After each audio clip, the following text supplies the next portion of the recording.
The majority of these slides, except for the community thought slides, were prepared and presented originally by theCoastalCity, who was the guest host for May 2025's Edo Discord Comic Club book, discussing Nightwing Volume 4, 2016, issues 78 to 83, collected in the trade paperback Leaping into the Light.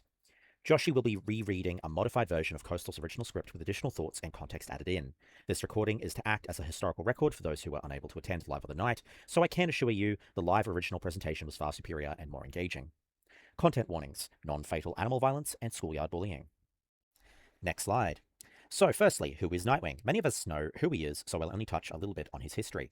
Nightwing is the superhero alias of Richard Dick John Grayson. He was the former Robin to Batman and left to make his own mark on the world in Bloodhaven. Slide 3. Dick Grayson first appeared in 1940 in Detective Comics issue 38. Just over 40 years, Dick dropped the role of Robin and became Nightwing after being told a story by Superman about a Kryptonian with the same name.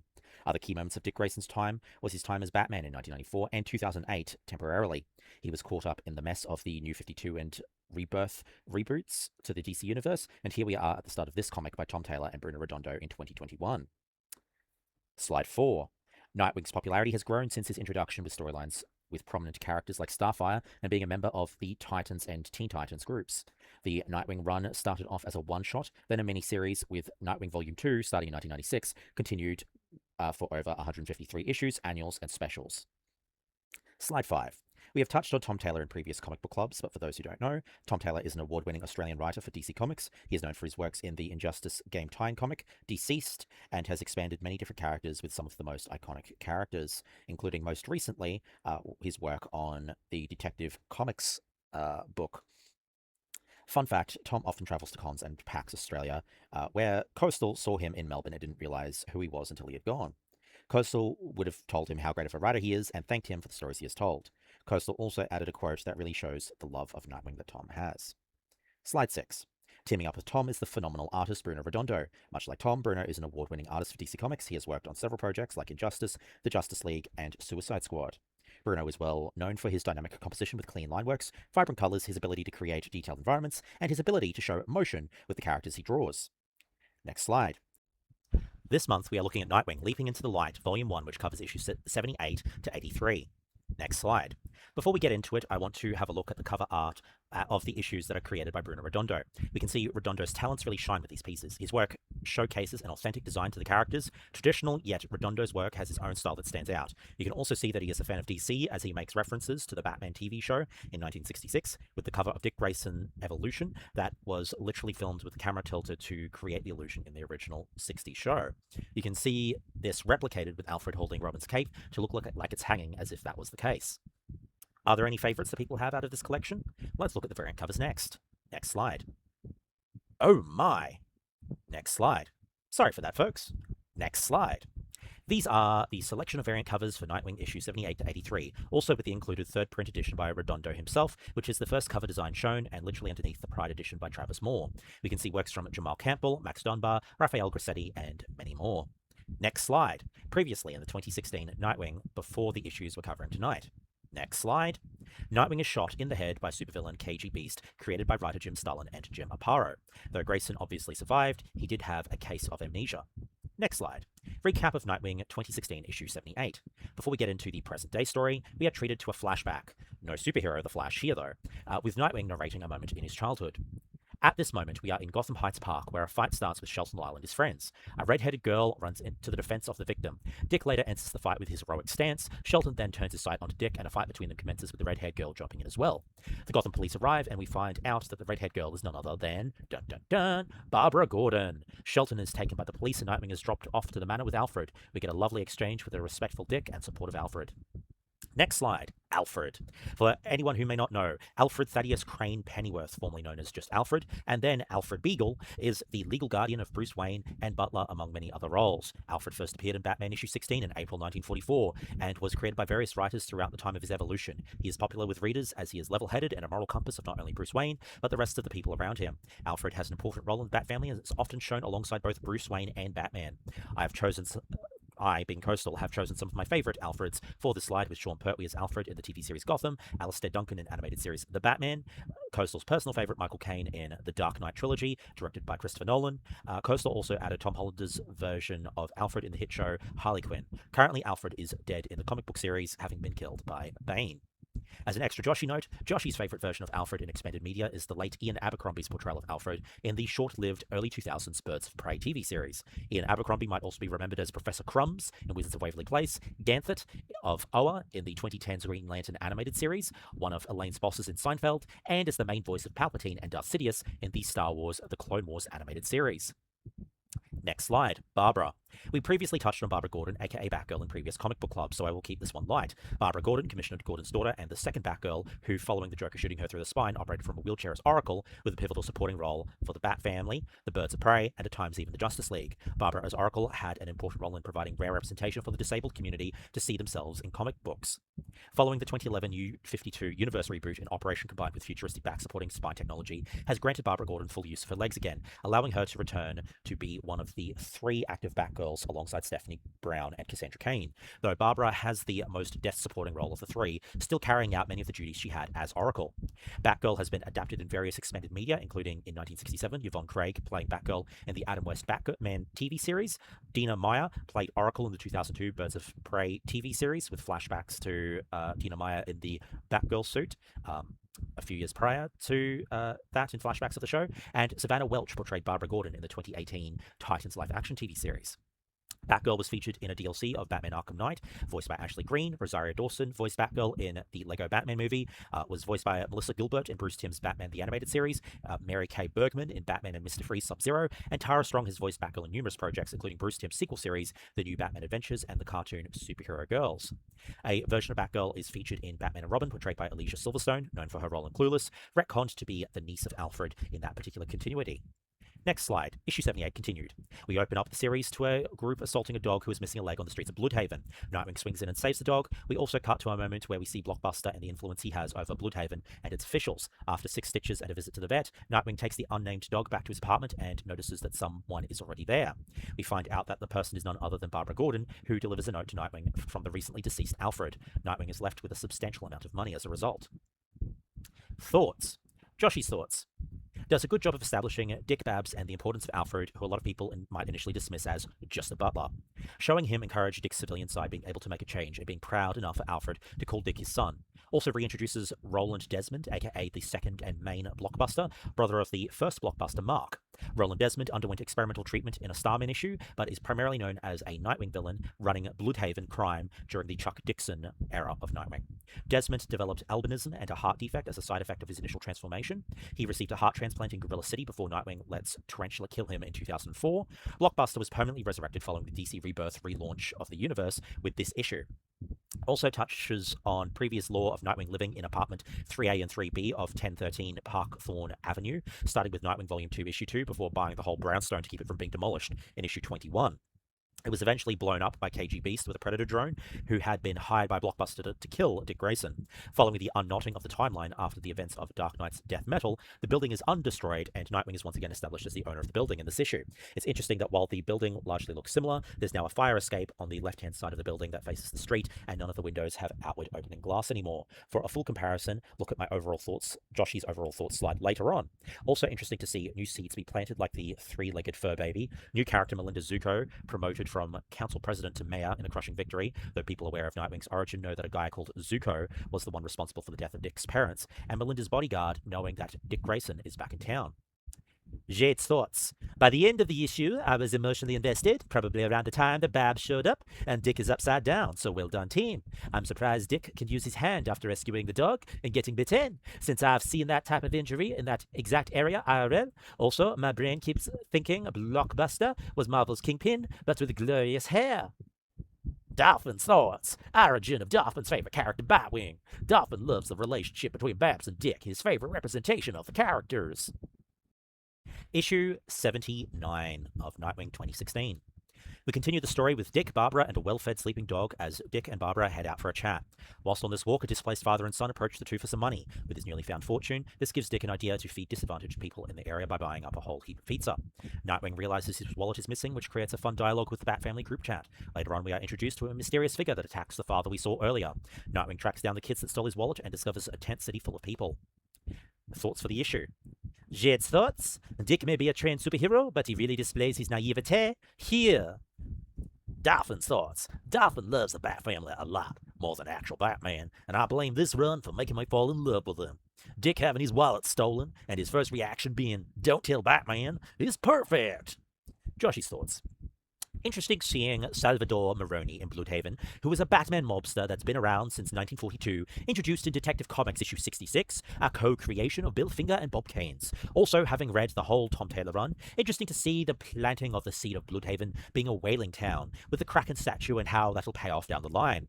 An intriguing shadowy tease of the man without a heart quickly established as a hateable villain for targeting the poor and unhoused. Also note that the Marv and George Pizzeria name is a reference to iconic Marv Wolfman and George Perez, the creative team responsible for having Dick Grayson become Nightwing in their new Teen Titans comics. Next slide. Issue 80. The issue opens back up to Dick in his apartment with puppy regret. The police knock on Dick's door and question him over the unnamed man who was found dead. He calls on Barbara for support and later calls on his brother Tim Drake to investigate the tent city. A pause for Joshy's Tim Drake excitement. Tim goes undercover to the tent city to find the deceased's father's son as Nightwing watches from afar. Villains Brutal and the Electrocutioner arrive at the scene and a fight breaks out.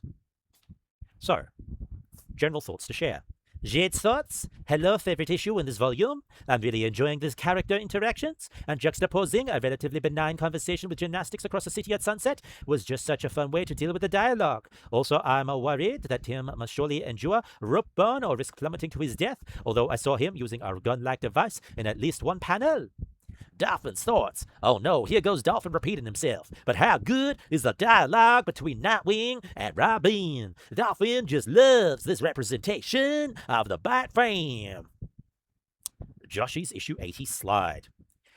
There are some interesting throwbacks to older pre-rebirth continuities in Nightwing 2016 issue 80.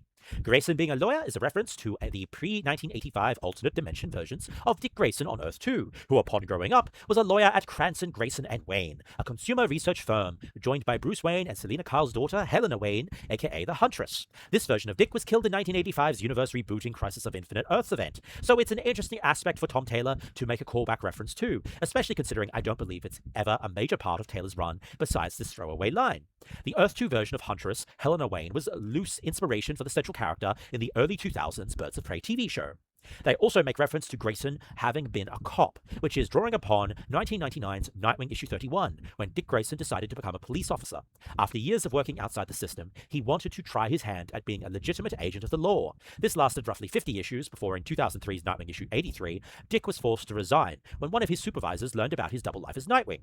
It turned out it's a huge conflict of interest to be a lawless vigilante and a police officer at the same time. His supervisor didn't have an issue with Dick also being a circus owner simultaneously though.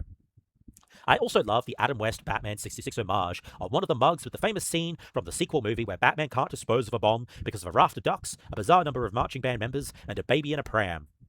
Gotham Rogues is an homage to 2012's The Dark Knight Rises gridiron rugby team, whose match is attacked by Bane during the movie. My brother, Tim Drake, thought of by many as the best Robin. I, Joshy, am one of those many.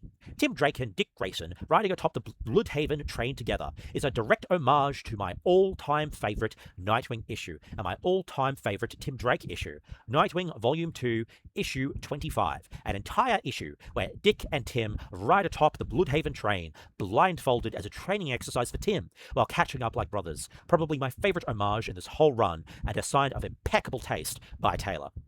Because of how well Taylor captures Tim's voice and the issue it homages, this is my favourite issue in Volume 1. The Robin series that the editor box refers to Brutal showing up in after this issue is the 2021 Damian Wayne Robin series. As a reminder, Dick was the first Robin, Tim the third Robin, and Damian the fifth Robin. Both Brutal and the Lester Buczynski Electrocutioner are Chuck Dixon creations who have recurringly been Nightwing villains as well as Tim Drake Robin villains. Next slide, Tim Drake. In November this year, we covered in Comic Book Club a Tim Drake Robin comic featuring Tim Drake, led by senior host Jishi, and we'll go further into the details of who Tim Drake is. Coastal, will personally leave that up to Joshi to go into further details. But for people who don't know, Tim Drake is the third Robin of the Bat family and was created by writer Marv Wolfman and artist Pat Broderick. Again, Coastal, won't go into much detail, but I have added some appearances of Tim in other media, like the Titan series portrayed by actor Jay Licurgo and WB Montreal's game Gotham Knights voiced by Sloan Morgan Siegel. Tim Drake is also a fantastic representation for the LGBTQIA+ community, specifically representing the Bee, who is currently in a relationship with Bernard Dowd. Next slide. Nightwing 2016, issue 81. Issue 81 opens up to the swearing in of the new mayor, Melinda Zuko of Bloodhaven. Mayor Zuko is taken to a meeting with Blockbuster by Commissioner McLean. Funny that his name is spelt that way because this guy ain't clean. We return to the fight with Nightwing and Heartless, who destroys the pier they are fighting on, forcing the Bat Team to stage an evacuation. As Tim takes the lead, Nightwing eventually succumbs to his injuries and faints. Nightwing wakes back up at his apartment alongside Barbara and Tim, who officially named the dog, Nightwing's dog, Bitewing. Nightwing decides at this moment to investigate the new mayor by visiting her home. Nightwing runs into the mayor's bodyguard, Audrey, and is knocked out by the mayor. Nightwing comes to and realizes he's been demasked, but finds out that the mayor is actually, his sister! Thoughts on the issue? Jade's thoughts. Dick made a bad decision and gets a baseball bat to the head for his troubles. I'm sure he'll just walk it off like Tintin. Lol. Darfin's thoughts. Darfin forgot about the sister reveal, but still enjoyed it. Joshy's thoughts. I love the optimism of this run, with the ships showing up. Also, a great Easter egg, naming most of the ships after previous creators who have worked on Nightwing over the years. Writer Tim Seeley, who worked on the first arc of this Rebirth 2016 run, alongside Javier Fernandez, who was penciler and inker on the run, Rick Leonardi, a penciler from the 2000s run, Dan Jurgens, the Nightwing writer who proceeded directly before Tom Taylor on this run, and Andrew Constant, who wrote the 2021 Future State Nightwing 2-issue miniseries with pencils and ink start by Nicholas Scott. But it's the lovely hope and optimism reiteration that when the hero can't defend any longer, the people are intrinsically good at their heart no matter how dark the city, and will give the hero the breather they need to rise again. Haley is a reference to Dick's childhood circus. I hope somebody develops Audrey more as a character. Also, the drama of that reveal. Delicious. Next slide, issue 82. The chat between Mel and Dick continues as Mel takes Dick to meet her mother to tell the story. We get a flashback of how Mel's mother, Mei Lee Lin, meets and has a relationship with Dick's father, John Grayson. We will also see how the Zuko family is involved, and Mei Lee is forced to marry Tony Zuko. After the flashback, we end with the police and Blockbuster surrounding the apartment. General thoughts on the issue? Jade's thoughts. Batman was part of the cavalry. He does care. Also, that's an interesting way to give a character a secret sibling without besmirching the reputation of a beloved parent. Darfin's thoughts. Darfin says, oh yeah, Teen Titans appearance. Let's flirk and go. Having all those people ready to rescue Dick is beautiful. Still, though, this is Darfin's least favorite issue, as it's mainly flashback. Joshy's thoughts. I love when writers show how beloved their central character is by others, especially if it can be done in little gestures. And the gesture that both the Titans and Batman at a moment's notice are willing to drop everything and swoop in to defend somebody important to them speaks volumes about how much Babs and Tim care, how much Batman cares, and how much the Titans care. Definite themes of leaping, flying, and falling across Taylor's run. Little on the nose and not anything new for Dick Grayson Adventures, but probably more obviously framed than other runs. Dick's trauma is also as retreaded as Batman's trauma at this point, but this run does at least find a fresh angle on it and keeps Dick from drowning in it, unlike how Batman sometimes does. It's interesting to see the parallels between this and Taylor's first Detective Comics arc. Next slide, issue 83, and the last issue of the volume. Mel continues to have a discussion about her position and motives with Dick. Knowing they are surrounded, Mel and Audrey are tied up to make it look like Dick was interrogating them, and Blockbuster chases after Nightwing. A fight between them happens, and Nightwing is able to slip from Blockbuster's grasp. Nightwing ends up sleeping for 2 days and decides that he needs to commence a plan to make changes, not just as Nightwing, but a newly fortunate Dick Grayson. He speaks to many people of Bloodhaven, the Titans team, and Lucius Fox. We are also treated to a scene with Superman on what Superman would do. Superman at the end asks Nightwing a favor to check up on John Kent whilst he, Superman, is off-world. Next morning, Dick starts an official press conference and announces his plans for the Alfred Pennyworth Foundation to support the communities of Bloodhaven. At the same time, we see Heartless watching a telecast of the conference and aims his sights on Dick Grayson. General thoughts on the issues. Jade's thoughts? The one-on-one conversation with Superman is the highlight here, and it reminds me how much I'm looking forward to continuing Superman, Son of Kal-El. Also, I have no idea who the Heartless villain is. Dolphin's thoughts. Dolphin says decent villain fight, but his highlight from the issue was the conversation with Superman. Tom Taylor just gets these characters so well. Also, Dolphin loves the idea of the Bat Family group chat so much. Joshy's thoughts. They did a good job capturing Blockbuster's physicality. He's not as smart nor as powerful as Marvel's Kingpin, but he is the iconic big dog of crime in Bloodhaven, and they're showing him at his most intimidating. The panel where he just walks through the window/wall is terrifying. Also, this will be a repeated thing I've said. Batman being shown caring about his found family are the best Batman stories to tell, and this issue delivers it with a simple, hey, you don't usually call. Also, interestingly, the green and white background of Batman's panel does remind me of the color scheme of a early Detectives Comics issue. The following is an art analysis by the Coastal City.